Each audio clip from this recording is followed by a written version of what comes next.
جو آدمی زیادہ ہنستا ہے اس کا رعب کم ہو جاتا ہے۔ جو مذاق زیادہ کرتا لوگ اسے کم رتبہ اور بے حیثیت سمجھتے ہیں۔ جو باتیں زیادہ کرتا ہے اس کی لغزشیں زیادہ ہو جاتی ہے۔ جس کی لغزشیں زیادہ ہو جاتی ہے اس کی حیا کم ہو جاتی ہے۔ جس کی حیا کم ہو جاتی ہے اس کی پرہیزگاری کم ہو جاتی ہے۔ جس کی پرہیزگاری کم ہو جاتی ہے اس کا دل مردہ ہو جاتا ہے۔ خوشحالی اور غریبی 7 چیزوں کی وجہ سے آتی ہے۔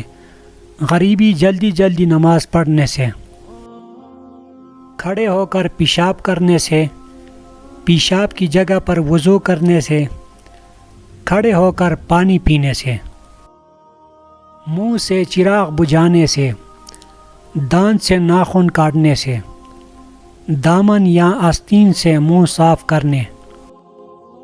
خوشحالی قرآن کریم کی تلاوت کرنے سے، 5 وقت کی نماز پڑھنے سے، اللہ کا شکر ادا کرنے سے، غریبوں اور مجبوروں کی مدد کرنے سے، گناہوں کی معافی مانگنے سے، ماں باپ اور رشتہ داروں کے ساتھ اچھا برتاؤ کرنے سے، صبح کے وقت سورۃ الیاسین اور شام کے وقت سورۃ الواقعہ کی تلاوت کرنے سے۔